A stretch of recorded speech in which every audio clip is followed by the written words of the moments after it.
Ladies and gentlemen, good day and welcome to the Q1 FY26 earnings conference call of Eris Lifesciences Limited. Today we have with us on the call Mr. Amit Bakshi, Chairman and Managing Director, Mr. V. Krishna Kumar, Chief Operating Officer and Executive Director, Mr. Sachin Shah, Chief Financial Officer, and Ms. Kruti Raval, Vice President, M&A and Investor Relations. As a reminder, all participant lines will be in the listen-only mode, and there will be an opportunity for you to ask questions after the presentation concludes. Please note, this call is being recorded. I would now like to hand the conference over to Mr. V. Krishna Kumar, Chief Operating Officer and Executive Director of the company. Thank you, and over to you, sir. Thank you. Good evening, everybody, and welcome to our Q1 earnings call.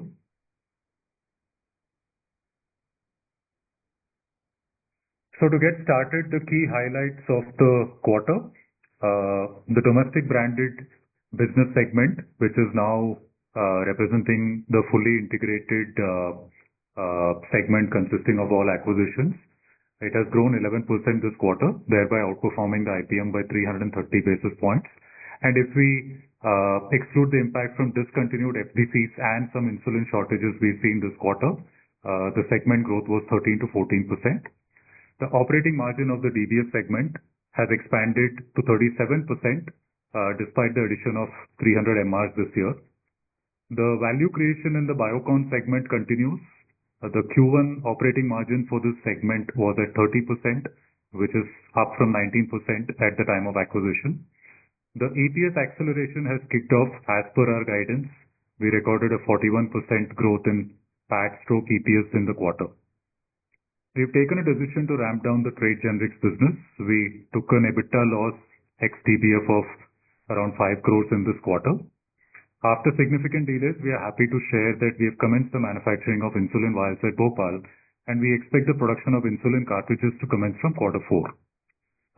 We expect the upside from the RHI cartridge market opportunity to accrue starting November-December of this year, and the OCF to EBITDA ratio from routine operations came in at 65% this quarter, and post-adjustment for strategic stocking up of Biocon products inventory stood at 40%. We'll talk more about this going forward. The key numbers for the quarter: DBF revenue of 702 crores versus 632 crores, so 11% growth year on year. DBF EBITDA margin 37.2%, an expansion of 155 bps year on year. Biocon segment margin of 30% versus 19% at acquisition. Consolidated revenue of 773 crores, up 7.4% year on year. Consolidated EBITDA margin of nearly 36%, up from 35% in the Q1 of last year. And consolidated profit after tax of 125 crores in the quarter, up from 89 crores in Q1 of last year. Some key updates on the insulin business. So the DS shortage is, by and large behind us. However, the DP shortages continue to persist. So we took a revenue hit of around 10 crores in this quarter on that account. In response to that, we have created a strategic stockpile of insulins to help us in the subsequent quarters. This has created a working capital increase of 73 crores in this quarter with a consequent impact on OCF.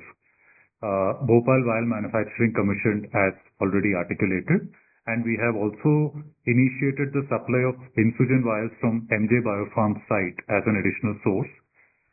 The cartridge operation in Bhopal is expected to be commissioned in Q4, and we are on track to leverage the market opportunity in RHI pencils starting November-December. This is a visual of the vials line which is operational at Bhopal, which is capable of handling liquid as well as lyophilized biologicals. Key updates on the GLP front. So the cartridge line from Bausch & Strobel is under installation. It is the latest KFM series line, which is built to regulated market standards, and we will be using this for RHI Glargine as well as GLP-1. In terms of the market front, we see a significant uptick in the market activity and the market buzz around the weight loss therapy. So this is more or less in line with our expectation that there would be a large GLP-1 market formation in India post-LOE. In terms of driving BP self-sufficiency, we have initiated the validation of synthetic semaglutide at our Swiss parenterals facility in Ahmedabad. We have the cartridge line under installation as discussed, and we are planning to take validation batches of our recombinant semaglutide at the Bhopal site in Q4. Also happy to share that the recombinant sema candidate is on track to enter phase 1 in Q4. So we retain our position that we expect to be among the first launches in India post-LOE. Moving to our small molecule R&D pipeline, we have shared with you before that we have 25 candidates that went into development this year. This is a combination of oral solids as well as injectables products. So some of the launches where we have clarity on calling them out for Q2 and Q3 are as outlined on the slide, including several combinations of dapagliflozin, sitagliptin, and esaxerenone. Cutting over to the international business, glad to share that most of the investments that have gone in over the last 12 to 15 months have we can see clear line of sight now. So just to give a bit of recap, at the time of acquisition, Swiss had a 20-year legacy in injectables, but largely from the ROW markets. So despite having 2 EU-approved plants, Europe accounted for less than 3% of their revenue. And this revenue mix was carried forward in FY25, and the current year is also likely to be similar.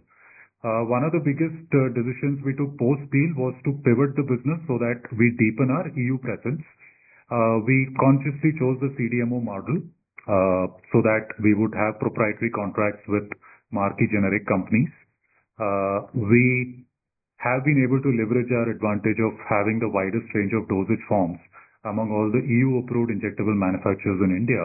And what we essentially sought to do was to migrate the business to the top of the pyramid in terms of clients as well as market. This has been our strategy in our DBF business as well. And this is something that we sought to mirror in international. So happy to share that this business is on the cusp of exciting growth starting the next financial year. We have confirmed contracts of more than 100 crores revenue per annum, which are in various stages of execution. And this is just to give you a flavor of what some of those contracts look like. So we have a contract for a range of corticosteroids across several EU countries. We have some niche beta-lactam DPI. So the whole EU accreditation has opened up Canada and ANZ for us as well, because the same GMP is adequate to supply to these markets. The client mix consists of global and regional generic players, and starting with less than 3%, in FY28 we expect that at least 3 out of the top 5 European countries will rank among our top 10 international markets. The Q1 update, export revenue of 68 crores versus 74 crores year-on-year, and EBITDA consequently of 22 crores. And in terms of the regulatory updates, we received the EU GMP approval for both the injectable sites, as well as a bunch of additional approvals. In terms of the key inspections done during the quarter, the Latin American inspections are, among the top in terms of commercial significance. Our new product development approach has also been pivoted with an EU-centric approach. So we added a very interesting LOE opportunity to our injectable pipeline. We are targeting to be among the first generic launches in Europe. We also added several niche products in critical care, women's health, where there are only 1 or 2 players in Europe. So these are all products that we will look forward to launching in subsequent quarters. We are on track to deliver the guidance. Swiss is a lumpy business. Q1 is the lowest quarter for them. Though growth over the next 18 months, as we have called out, will be driven by migrating to the top of pyramid in terms of markets and clients. We do have some capacity constraints in a couple of lines, which will ease up once the new unit gets commissioned. Summary of consolidated financials, revenue of 773 crores for the quarter, with a growth of 7.5%. So a couple of things dragging it down. One is exports, which is lumpy as we called out. And the second piece is the trade generics business, which we have started ramping down. So we got a revenue of 3 crores this quarter versus 13 crores in the Q1 of last year. This has also led to an EBITDA loss of 5 crores at a consolidated level. EBITDA margin for Q1 has expanded from 35 to 36% at a consolidated level, and we got around a 20% interest expense reduction year on year. So Q1 PAT stands at 125 crores, which is a year-on-year growth of 41%. So Q1 net debt stood at 2,300 odd crores, which is 100 crores over what we closed FY25 at. This has been on account of a couple of factors: capex of 66 crores and the inventory buildup of the Biocon products. Having said that, we reaffirm our net debt guidance of 1,800 crores by the end of the year, which will bring us to a net debt to EBITDA of around 1.5x. The details of our consolidated financials, I think we've covered all the major points on the earlier slide. EPS for the quarter came in at around 9 rupees and cash EPS at around 12.5 rupees. In summary, we are on track to execute all our strategic priorities for the year in the anti-diabetes segment, in the base business, in the international business, as well as with respect to our balance sheet. And we reaffirm our consolidated guidance for the year as called out in the previous quarter. This brings us to the end of the presentation, and now we can take questions. Thank you, sir. Ladies and gentlemen, we will now begin the question and answer session. Participants who wish to ask questions may do so by clicking the raise hand icon at the bottom of your screen and wait for your turn to speak. When prompted, you can accept the prompt on your screen, unmute your audio, and ask your questions. We'll wait for a moment while the question queue assembles.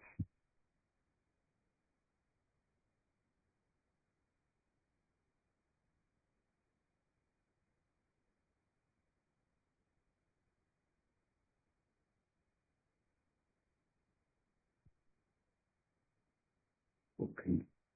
The first question comes from Harith Ahmed. Please go ahead with your question, sir. Yeah, good evening. Thanks for the opportunity. So my first question is on liraglutide. In the past, you had said that this should be an interesting opportunity for us, but when I look at AOCD data, we don't see much traction for us, for our brand. So given that this is the only GLP-1 drug approved for obesity indication that's launched in India till date, the slower ramp up is a bit of a surprise. So any color here? Yeah. So Harith, look, little bit of a check there. We have two products which have been approved for obesity in India now. The first one we all know was Mounjaro, and then subsequently Wegovy also kind of got approved with the similar indication. And the last thing is we haven't yet got the our obesity lira, which is the 3 milligram lira, commonly called Saxenda. We haven't got the permission yet, so we are just waiting. There's some little bit hiccup there. So that's on the obesity approval in India. Second, why is lira not picking up? Lira is, look, now the competition is stiff. What we believe is that till the time the higher cost GLPs are available, the patient would logically get on lira as a follow-up. But that will take some time. That will take a lag, another 3 months roughly. So our plan was to kind of ramp up our Saxenda, generic Saxenda, which hasn't been launched yet. And we were not expecting so much of action from two brands which have come in. We were thinking about one brand which would have come by this point of time. So our expectation from generic Saxenda has, internally we have lowered it for the remaining part of this year. But I think lira should ramp up. Give it another 3 months, it should ramp up. But please remember, we've always talked about post-SEMA patent expiry, lira would have a limited run. Okay. And on second one on SEMA, you mentioned, you confirmed that you're planning to be there at market formation. Just to confirm whether this is for both indications, diabetes and obesity, and if you could give some color on the status of development for your partner. Have they completed the trials? Any indication on their filing timelines, etc., just to get more comfort around the launch. No, I completely agree with you. So yes, we maintain that we should be first off the block in SEMA as far as the regulatory approvals are concerned. So we would be having our last patient in by the end of August. So the randomization has been done. The last patient we have recruited, the largest part of the patients have already been recruited. So we will have the last patient in by the end of October, by the end of August, which makes it 6 months from there for the final report, which is say December, Jan, and then another 2 months for approval, on a higher side. So that's how we are placed. So as of now, it looks safe to say that we should be there. Okay. And with your permission, if I can ask one more. Please. Your comment that shortages persist in drug products. So, while the opportunity in human insulin due to Novo's exit is going to open up later this year, will the shortage of capacities for drug product be a constraint for us in terms of capturing a share of that opportunity? Yeah, so I indicated earlier that there will be a little touch and go when it comes to DP, but the situation is getting actually a little better. So the thing which we were expecting to happen earlier in terms of shortages will now take a while longer. And if you would have seen the presentation, there's a picture which we show of Bosch and Stobble machine being installed. So we received the machine in the month late in July, and the ramp up is starting now. If we are lucky and both of these things kind of coincide, then it will be a huge amount of supply which we will have. And if it takes 1 month or 2 months, we will have to struggle for that time. Our struggle is say limited to 20% of what we wanted. So if we were planning for 10, we are good at 8. So that 20% gap still persists. We have added another site for insulin, but that is again for vials, because vials is also something which we were kind of, we were having a little bit of a shortage. So as of now, the plans which we have given has been in keeping in mind the kind of supply we had. But because it has gone delayed and this is also coming, so if it happens together, then we are actually in a better position. But we will wait it out for the next quarter to, be really on top of that. But Amit, specifically on the cartridge front, because that's where the opportunity is opening up, right? Yes. So yes. How's our readiness on that front? Readiness in terms of the new facility you're talking about? Yeah. Will we be ready with the new capacities, or will the shortages on the cartridge front ease by the time, towards the end of the year, which is what you indicated? That's the calculation which we are going as of now. Okay. This is the calculation. Our machine has already arrived. It will now start the whole process will start. Then we will take the, validation batches and all those things. So as of now, it looks good. So we are still saying that Q4 is the time when we will get it out. And we are also saying that November, December is the time when the shortages will actually kick in. If these two coincide, then we are, better than what we think. If there is a delay, then again, we have a 20% kind of a risk which lingers. Okay. I'll get back in the queue. Thanks for taking my question. Thank you. Thank you. The next question comes from Kunal Damesha. Mr. Kunal, you can unmute the prompt on your screen, unmute your audio and ask your question. Hi, can you hear me? Yeah, Kunal. Hi. Yeah, hi. Thanks for taking my question. The first one on the current GLP-1 market. So, both Lilly and Novo is in the market. Do we have any view as to, let's say, the current market size, whether these medications are primarily being prescribed for type 2 diabetes or for obesity or any proportion in between? Early, but you remember, maybe we were one of the first to call out that, we expect this market post LOE to be 2,000 to 3,000 crores. And at that point of time, we had a discussion on this. But as the things are getting clear, as we can see more of it now, our confidence is only going up. So let's get the first thing which we spoke last time, maybe a quarter earlier, that the market formation is very encouraging, right?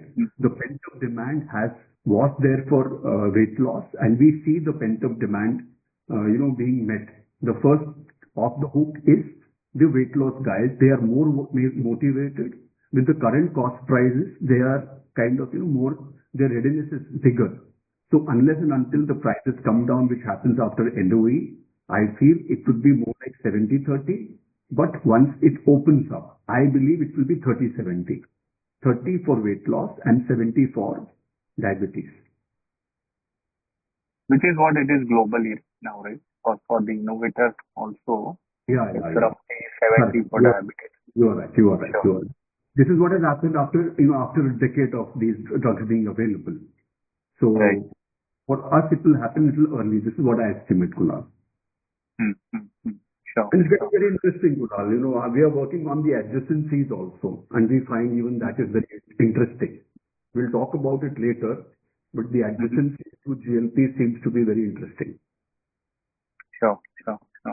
That's great. Second one on the export business, it has obviously year on year it has come off, and you suggested that the timing of shipment, etc.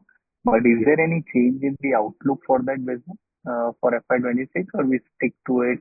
There's been deferred shipment which would come in Q2 or something. So right now we don't believe that there's any change in what we have said, and the business has been like this. Look, 30-35% has always been in H1 historically. So nothing changes from that point of view. In fact, we have told you, we have tried to convey on the slide that how we are trying to, improve. The only problem which we see in export business injectable is a little bit of a capacity problem, and this would remain for at least 1.5 years. So most of the growth or all of the growth will come from a higher ticket size of what we have been preparing in the last 1.5 years. And we showed you in the slides that we have some deals jotted down already, and some of them are in the pipeline. But all in all, we got the EU approval, which was a good thing, for us to get. And the other approvals are also work in progress. So our belief is that we will be able to rack up the ticket size. But the volume will remain a little bit of a problem unless we have the new capacity coming up, which will take a year and a half from where we are, right? And this is not conservative, so it can be 1.5 to 2 years on the other side. But once it comes up, Kunal, we are then preparing for a 3x capacity of what we are, because numbers which now we are doing a lot of there's a lot of rationing which is happening, not being able to supply the lower margin for us and concentrating on the higher margins. And what it also takes once you get into EU markets and bigger clients, then what happens, you have to call the companies also for an inspection. So those guys also come for inspection, and that causes a little bit delay on the average production time. So all together, we believe numbers will be done in this year, and the ticket size would improve. And once the capacity comes in, this business might see a better than expected ramp up. And what should be the steady state profitability of this business, let's say, without taking into account the new capacity with the current existing capacity? How should this start? So Kunal, the base ROW business has always been a 34-35% operating margin business, and there's no reason to believe that it should change. I think from a Q1 perspective, you see a slightly low number because it's carrying the cost of some investments which we've made, which will start seeing results in 25, 27 onwards. Yeah. But there's no reason to believe that the profitability of the business is going to change substantially. If anything, with the product mix and the market mix and the client mix improvement, which Amit spoke about, it should only improve. We are inducting a lot of people. So, but that's not a cost which is really kind of, Like CDMO is a whole new team. Yes. Because the CDMO business is a very different business in terms of, it's a solution selling business, not a product selling business. So it's a different ecosystem altogether. So all those costs are being carried by the business, but the revenues are not here yet. Right.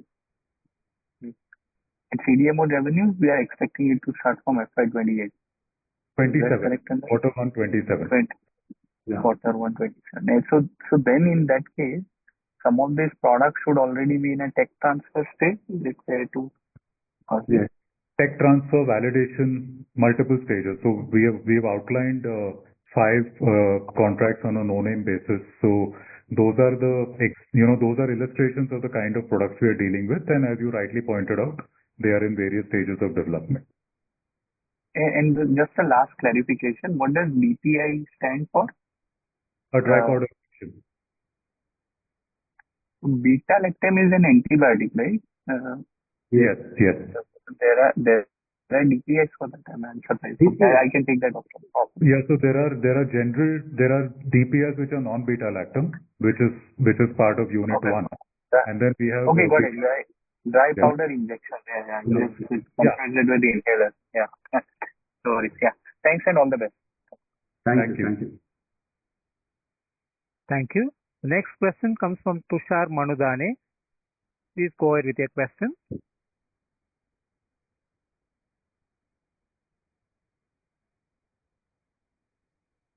Mr. Tushar, I request you to accept the prompt on your screen and ask your question.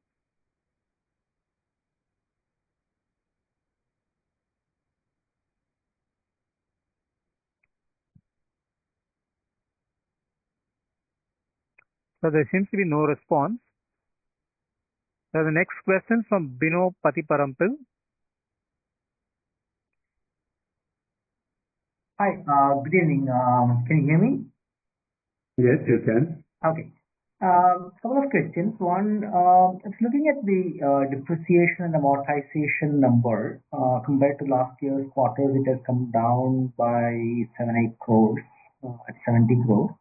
From your notes to accounts, I see that you have done some reclassification in the Swiss parental assets. Is that the only reason or any other reason? Depreciation coming high, I'm Sachin. So the reclassification is because of PPA. The impact is only 0.13 crores. So that's the general timeline that happens. That we do the initial PPA based on basic numbers, and then the final report comes in and we do that. But that impact is only 1.13 crores. So the impact that is seen depreciation is because of the assets. So large number of assets were capitalized last year. This year that number is lesser. So you see there is no change in amortization, the change is in depreciation. Okay, that I understood. But if I look at your intangibles as of FY24 and FY25 has gone up over FY24. So why would the amortization number come down in this year? Amortization has not come down. Depreciation has come down. That's what I'm saying. Okay. Amortization has been 56 crores for both the quarters, current quarter as well as quarter 1 of last year. Okay. So your fixed assets have gotten depreciated. So this 70 crore is the number we should assume is the sustainable number for the near future? Yeah, on the at the basic level, yes, but more and more assets coming in and we doing a lot of capital investments this year. As and when they capitalize, the depreciation will go up. Bino, hi, Kruti here. So Yeah. you had guided that for FY26, the depreciation and amortization for the full year will be about 335. So I will request you to not go for a quarterly trend, but look at this number more as an annual figure. Got it. Now, that's fine. 335 crore is fine. Perfect. Second question on this insurance shortage. Could you elaborate on the nature of the shortage? Because you said that you lost some sales because of shortage, but then you also said you have taken some strategic reserves. So how can both these happen? You need some excess to take a strategic reserve, right? So is it a different product, or could you elaborate on that, please? Yes, sir, I will. So there are two different things, boss. One is the drug substance, which is the API, and the second is the drug product, which is the formulation. So it is the API which we have bulked up, considering that our own facility will start soon. The problem which we kind of were talking about was more from the formulation point. So we typically call it in our parlance drug product. So that's the difference. Understood. Okay. But API, there is no shortage per se, right? Then how does this strategic reserve help? No, API is a challenging thing, boss, in insulin, because our dependency is only in Biocon. So we would always like to maintain, a large reserve as far as possible. So the reserve will always be much higher than the other products, which are easy to get. This is a moat product. It's our moat. So, and there's only one supplier which we completely depend upon. So we would generally also build a larger inventory, and this time we just kind of exceeded that number also. Understood. Last on your guidance. So if I remember correctly, your original guidance was a growth in the range of 15 to 21%. First quarter is a bit low at 7 or 7.5. So would you be revising that, or for the time being you will maintain it? Yeah, so for the time being, we will maintain it. Other than the caveat that there was a 50 crore number last year. So we will talk about let's talk about DBS, which is very a large part of the sales and also a larger part of the profits. So within the DBS, we maintain our guidance, and that's the guidance which we have given. At a consolidated level, the only moving part as of now looks like the generic piece, which we want to ramp down. So that did almost 50 crores last year. We don't expect more than, say, 7-8 crores in this year. So that is the gap which might come in the console numbers, but it was never profitable. So that's the reason we are ramping it down. So because of that reason, EBITDA might not have any impact. Understood. Thank you very much. Thank you. Thank you. The next question comes from Madhav Marda. I would request you to accept the prompt on your screen, unmute your audio, introduce the firm you represent, and ask a question. Hi, my name is Madhav. I'm with Fidelity International. My question was on the generic semaglutide opportunity. You said that the opportunity could be larger than what we earlier thought, which is 2,000 to 3,000 crores. I think that's what we had indicated earlier. Could you give some sense in terms of how you all are thinking in terms of the market opportunity for the first year? And if you could break it down in terms of, what could be the price point at which the generics could be launched as well, that would be very helpful. Thank you. Yeah. So this is something which we've already stated in one of our calls. So I was just trying to reiterate that. So we were confident that this will be, 2,500 to 3,000 crores in the first year of LOE. Yeah. And now we're more confident about that, looking at how the market is accepting the whole thing. The price point, you'll have to wait it out. We have a certain price point in mind, but that is little strategic in nature. So not being able to tell, but it will be very, very significantly lower than what you see the innovator product at this point of time. Regarding how do we see that playing out in the market, the acceptance is really going up. And, we feel a lot of people are now ready to adopt. So we have been selling liraglutide for quite some time now, and we were seeing it slowly kind of was building up. But then as soon as these products were launched, it just ramped up to a different level. And the kind of, awareness which is happening today in the marketplace, the number of education programs which are going up, the amount of stock which is there, and the kind of confidence I see among the practitioners. So that gives me more confidence that this is going to be a large market creation. Okay, got it. And just the second question was on the domestic, the DBF business. Could you help us with how much was the Biocon business? I think you usually used to split that up, but I'm not sure if I saw it in the presentation. Yeah. So Madhu, we split it up for 1 year's time. That's been a standard practice. Okay. So once the 12 months or 4 quarters are over, then everything comes together. Okay, sure. No, makes sense. But what I just want to check is I guess this business was facing some issue with the supply side, which you said will take a bit of time to resolve. So when do we see traction building up for this? I don't know if you already answered that, but when do you see sort of this ramping up again for us? So there are two parts. If you isolate the whole thing from the opportunity which we are getting from the discontinuation piece, the ramp is quite nice. Okay. The growths are very good. Everything is online. We are more or less in lines of what we had thought. But if you take that opportunity, which is a large opportunity, that is still to come. So that we think, we have mentioned in the slides, we think that November, December is the time when that particular piece kicks in. And if we are ready by that time with our own facility, we will be having enough and more capacities. And if there is a gap, then we will have a little bit of, here and there as far as capacities are concerned. So that's where we stand as of. Got it. Okay. Yep. Thank you. Thank you. Thank you. The next question comes from Kunal Randeria. I would request you to accept the prompt on your screen, unmute your audio, introduce the firm you represent, and ask your question. Hi, good evening. Kunal from Axis Capital. Amit sir, just a clarification on this human insulin opportunity. So is Novo exiting all the human insulin brands that it has in the country, or is it just Mixtard? And even in Mixtard, are they existing, is it an entire exit, or is it just a few forms like a cartridge or a vial or a pen? If you can just elaborate on that. So Kunal, the information which we got from the press release was that all human insulin cartridges will be discontinued.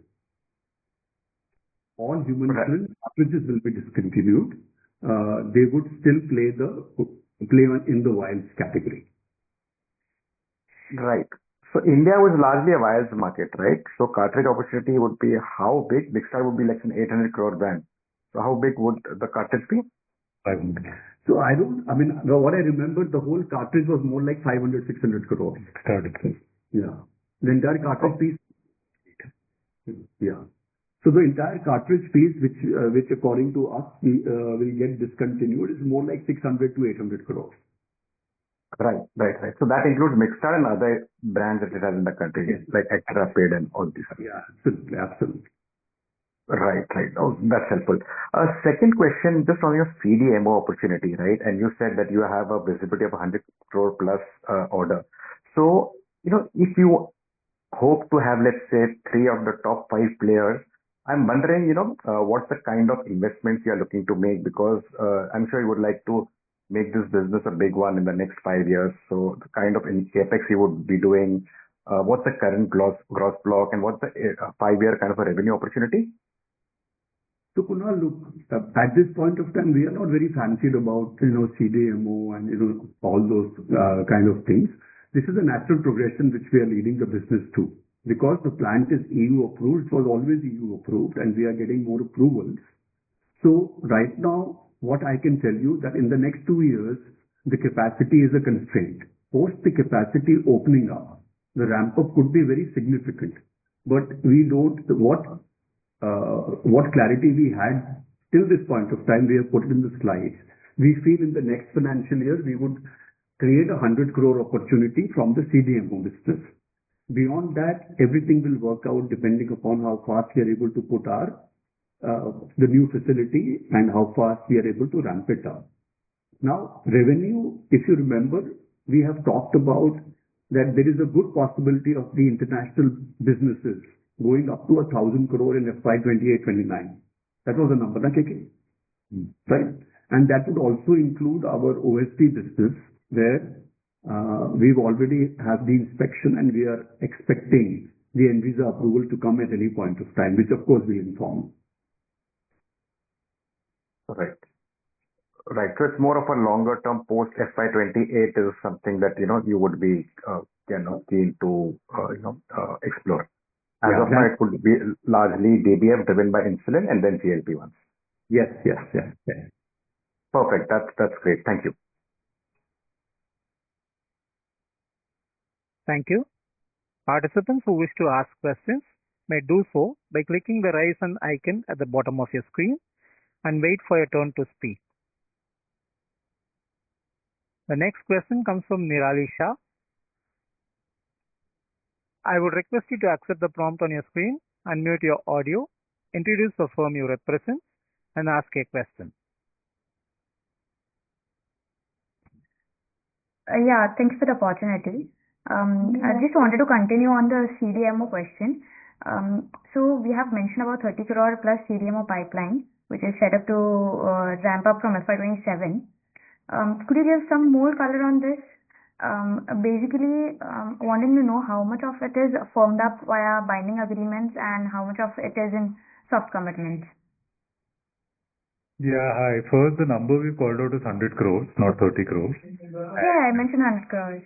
Okay, sorry, I must have misheard. And then so this 100 crores is basically what we have put out based on confirmed assignments. And we've also given you disguised examples of some of the contracts that are under execution.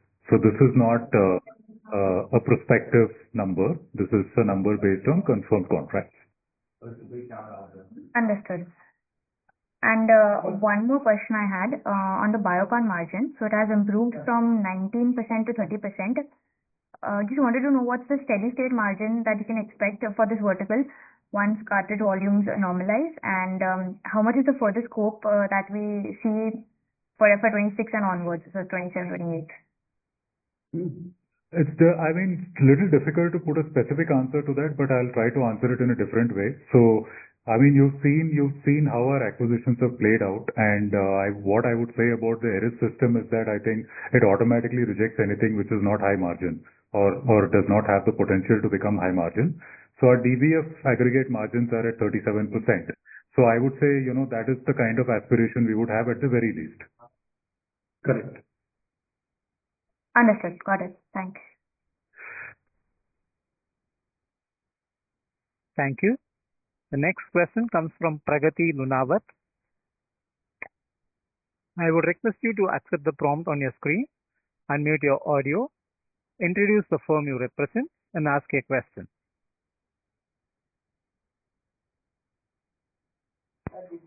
Am I audible? Yes. What are the reasons for the ramp down in trade generic segment? I think our ability to ramp up that business didn't come through, and March we didn't have any.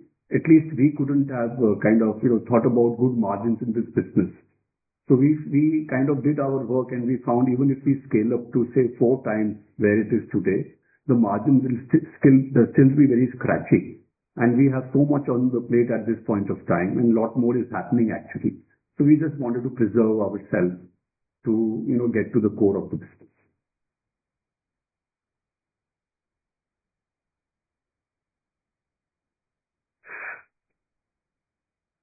Did I answer your question? Can we take the next question, please? Sure, ma'am. The next question comes from Tushar Manudane. I would request you to accept the prompt on your screen, unmute your audio, introduce the firm you represent, and ask the question.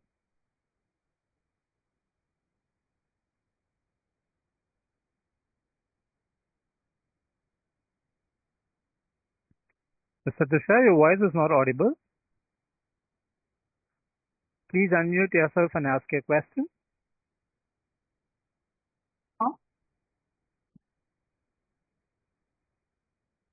Then there seems to be no response. The next question from Rahul Agarwal.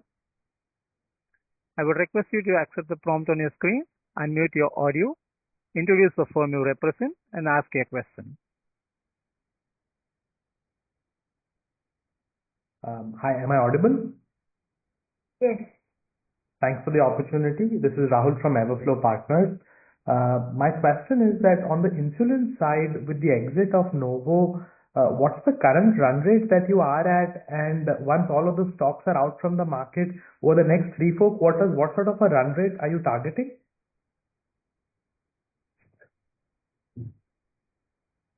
Yeah, Rahul, hi. We've called out earlier that, this market opportunity is something where, we can get a upside of 200 plus crore per annum on a steady state basis, once, all the stocks are exhausted. 200 crores on top of what we have today? Yes. This is I'm assuming you're talking about the RHI Penfill opportunity. Exactly. Yes. Yeah. 200 crores per annum incremental to our current base.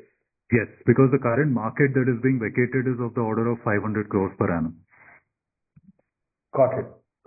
And on regulated markets, I think Amit made a comment that you're talking about 1,000 crores by FY29.